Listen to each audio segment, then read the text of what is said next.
So I wanted to make this video on Rahu and Ketu because everything in your chart actually revolves around Rahu and Ketu.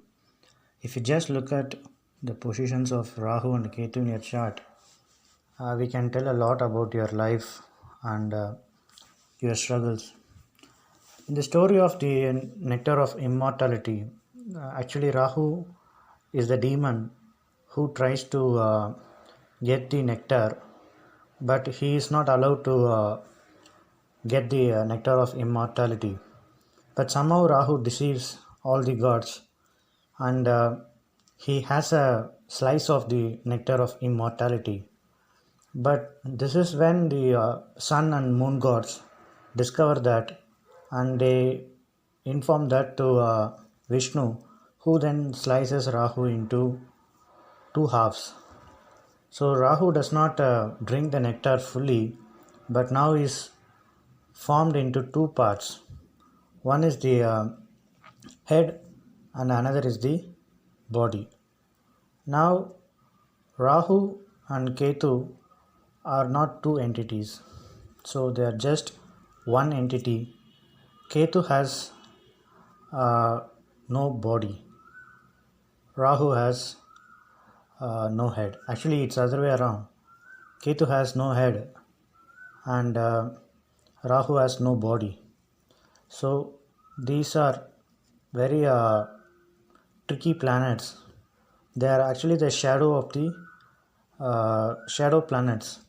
They are the nodes of the moon. Basically, Rahu and Ketu are created due to the sun and moon only, because the sun and moon only inform the Vishnu, who is the Lord, that a demon is taking the nectar without permission, without entitlement. So Rahu is where we don't have a lot of entitlement. We are not supposed to have that. So that is why Rahu rules illegal stuff, because it's not deserving. Rahu is not deserving of that things. He doesn't own those things. So actually, even astronomically, Rahu and Ketu are created only due to sun and moon. If you check a lot of videos on how Rahu and Ketu are created, you will see that the motion of the sun and moon create the Rahu and Ketu. The motion of the moon around the earth and the motion of the apparent motion of the sun around the earth, these two intersect at a particular point, the south node and the north node. So you can just look at how these nodes are created astronomically. Even then there is the involvement of sun and moon. So the sun and moon are very closely related to Rahu and Ketu. Actually, the Ketu is the negative side of sun, and Rahu is the negative side of the moon mind. So whenever you see sun with Ketu or moon with Rahu, then that chart is very, very important, and it's a very significant placement. Now coming back to what Ketu and Rahu does in an horoscope. Ketu and Rahu are basically trying to do the same job. Ketu and Rahu are trying for liberation. They are waiting for that reunion. As you remember, Ketu and Rahu are now separated due to the severance of the head by Vishnu. So Ketu is one half, Rahu is another half. The reason Ketu and Rahu create a lot of stress in the horoscope is the houses in which Rahu and Ketu are placed are very imbalanced. The Ketu side is very strong and the Rahu side is very weak. Astrologically, Ketu means where you have established a sense of security. Let's say you are a chef for over 30 years. Now cooking and all food related items are your stronger points. But let's say you have never gone to any country outside, because you have been very busy in a career like chef and cooking, so you have never gone outside that hometown. then now your vulnerability will be with respect to world travel. You have never seen any other culture other than your hometown. So similarly, Ketu shows where you have been very strong and where you have built your kingdom. Let's say kingdom. Say you have been a mathematician. All your life you have been focusing on mathematics, and suddenly someone talks about computer science or something like machine learning. You won't have any idea. So that is Rahu, where you don't have any idea, and Ketu is where you have a lot of security and where you have a lot of expertise. But the Ketu house is not developed fully, because the other side of the chart, Rahu is there. So there is always a weakness opposite to Ketu. And the Ketu house, you are doing extremely well, and you are overusing or maybe even abusing that house strength. Let's say you are a chef, and then you can do anything you want. You can mix any ingredient and get any item of food. Then that is, you are overusing your abilities. So that is a point with Ketu and Rahu, and that is why Ketu and Rahu tend to cause a lot of trouble. Because when something is imbalanced, life can never be happy or peaceful. Only when something is balanced, you can have a good life. Let's say you are very strong in maths, but all the subjects you are weak. Even though you may get 100 in maths, you need to pass all other subjects also to progress to the next standard. But Ketu is where we are stuck, and Rahu is where we cannot focus, or we don't want to focus because it is our weakness. So this is how Ketu and Rahu work actually.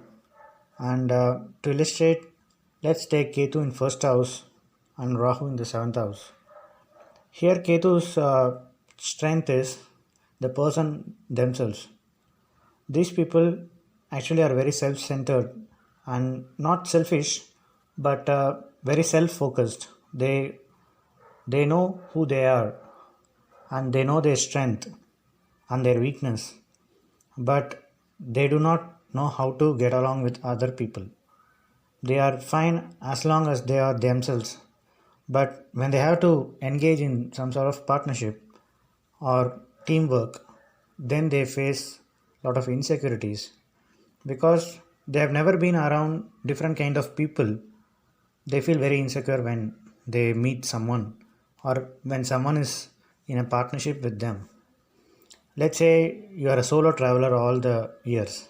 Suddenly you want to travel with a new person. Then you will feel a lot of insecurity because all your life you have been traveling alone, and then you have to share your travel. So the problem with Rahu in seventh house is partnership, being able to do something together with someone. It can be any sort of partnership, business or even legal partnerships, marriage, everything included. And many marriages fail with Rahu in 7 because they're just not able to adapt to other person's view of life, way of life. That is why Rahu in 7 tends to cause trouble in marriage and relationships. So the lesson here is to work on Rahu always and to let go of Ketu. Letting go doesn't mean you are not using that house. It just means you have to use it in a balanced way. So let's say with this axis, the person is very independent but should learn to be in a partnership as well, and as also can also be independent. So the person must balance his life by sharing his life with others. Let us take a quick view of other houses. Let's say Ketu is in second house and Rahu is in eighth house. Now Ketu in the second house means the person is very focused on making his own money and being self-sufficient, because the second house is about earning. your earnings and how much money you can make and how you can take care of your family and your dependents. So Ketu here is very skilled in doing that. The person can be very self-sufficient and refuse to ask help from others because now the weakness is in 8th house. 8th house is nothing but the emergency situations in life. Say you are met with an accident on a road. Now someone has to help you because you are yourself in a very difficult position. You cannot help yourself. Say you got fainted. You met with an accident and got fainted. Someone has to admit you at the hospital. So Rahu in 8 has this fear of depending on others. They don't want to depend on others for anything. They have to do everything by themselves. They have to manage everything by themselves. There are certain people like in an office environment where they won't delegate work at all to anyone because they fear that others would do mistake. These are the sort of people with Rahu in 8th house where they will not trust other people. So with Rahu in the 8th, there is a need to develop emotional security in life. That is to develop security that everything would be okay, and also to face risky situations in life and not to avoid them. The thing with Rahu is it is always trying to avoid the house it is in. So Ketu in the second house is preparing by meeting all the responsibilities. He does not want to leave anything halfway. He does not want to meet with any sort of instability or sudden changes, which is the 8th house. So these people can be very afraid internally. They are always afraid that something bad would happen. That is why Rahu in the 8th house people are very scared about death and their longevity. Many people with Rahu in the 8th always ask questions about how their longevity is, how long they are going to live, because they cannot accept this unknown thing of death. So they want to control this thing. That is why Rahu is in 8th. That shows their vulnerability and weakness is in this 8th house of emotional security. This second house is your material security like money and all that, your job, your career, your family. But the 8th house is emotional security like in an emergency situation, in a sickness, in like say you're out of job. That is an 8th house situation where you might have to rely on other people for a certain amount of time. So that is a thing with Ketu in the second and Rahu in the 8th. Now coming to Ketu in the 3rd and Rahu in the 9th. This again shows the person is very logical because the 3rd house is the house of logic and facts. But 9th house is the house of beliefs and abstract things which you cannot verify. So Ketu in the 3rd house person is very much someone who always wants to know everything about everything, every fact about everything. But this person cannot accept anything that cannot be verified. So Rahu in 9th person will not trust anyone else's information. They will not trust what their teacher is saying. There are certain students who question the teachers themselves.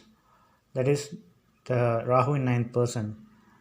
And Rahu in 9th, it shows the person has to develop a good belief that even though they do not know everything or they cannot verify the information, what others say would be true.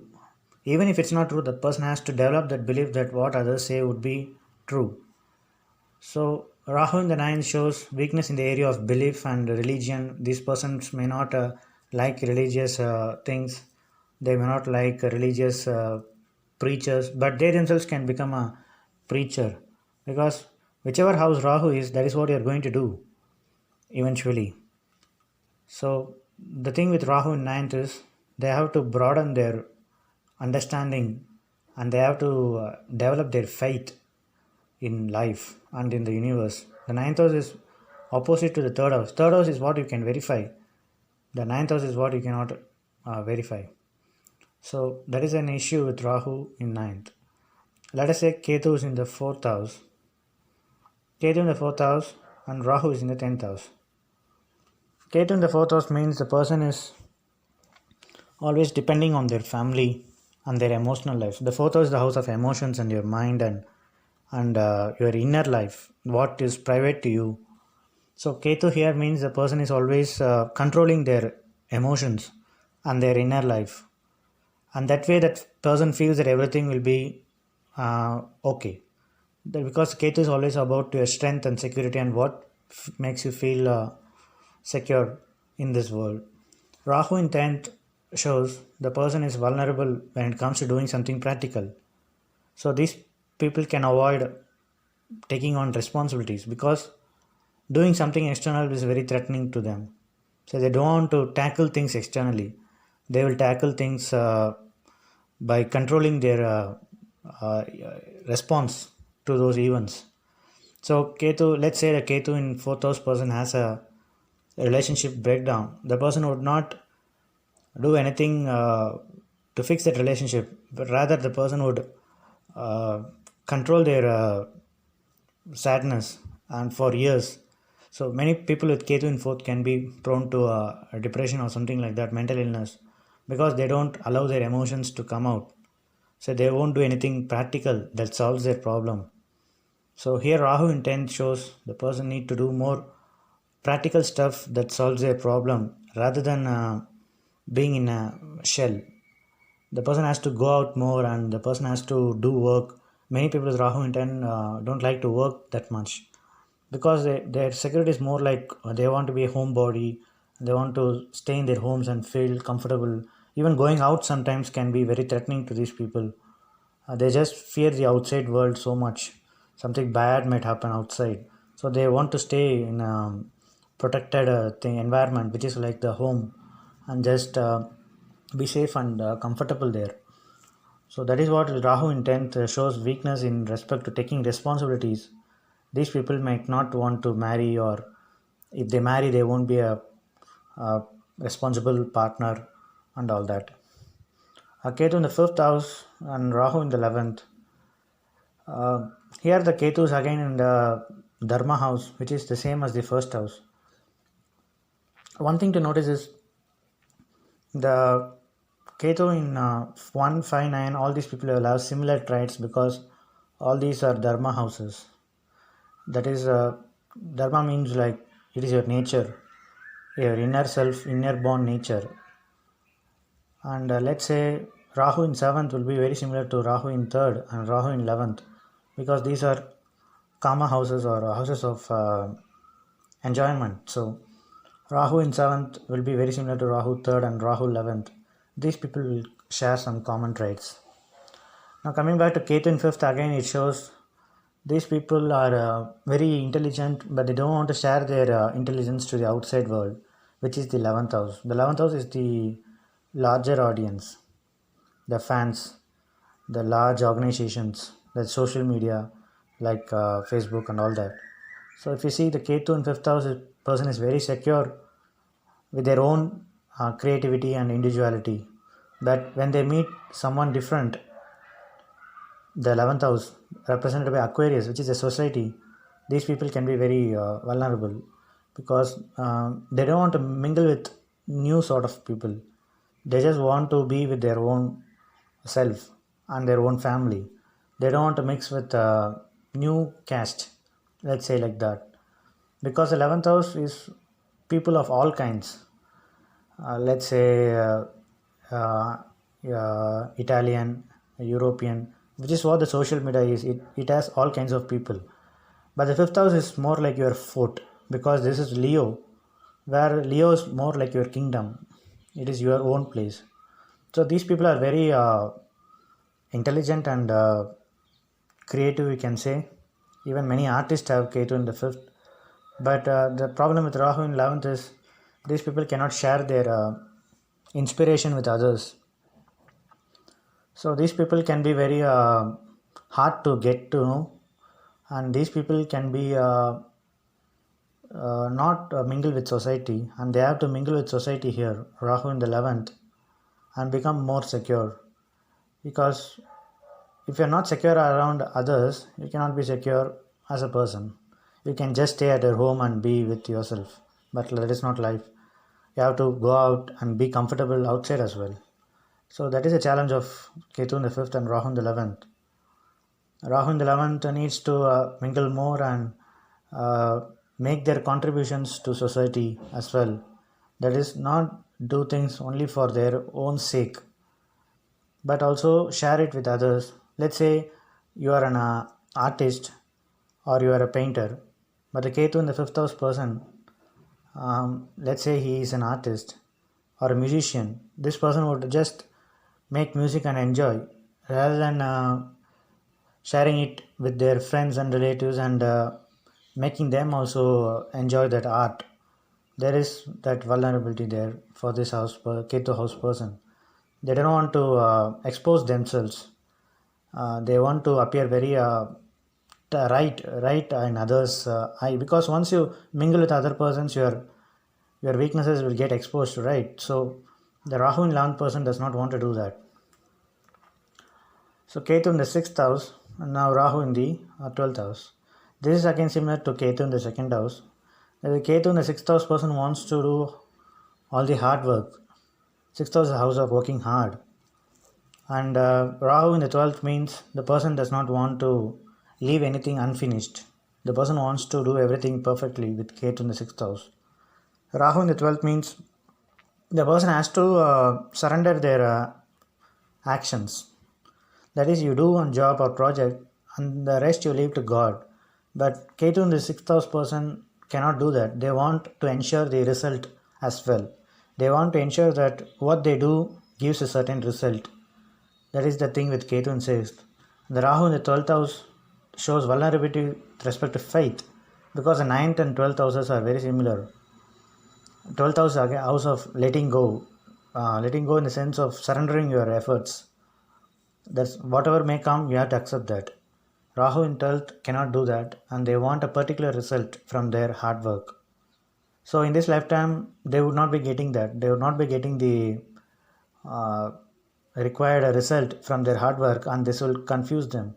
I'm working hard, but I'm not progressing in life. So Rahu in 12th needs to let go of controlling their life, controlling their situations, and accept what life gives at them. That is what the lesson of Rahu in 12th would be. And these people also need to rest more, because Rahu in 12th shows weakness in 12th house matters like taking rest, enjoyment, taking a vacation. So these people need to do that more for them life to be balanced and happy. So that is with Rahu in 12th house. So the video is getting quite long, and so I will do the rest of the houses in another part. So I hope this resonates with your Ketu and Rahu axis. Check out where you have Ketu and where you feel stressed, and check out where you have Rahu and where you feel vulnerable or weak. And there are much more insights to Ketu and Rahu, but I would connect with you in another video.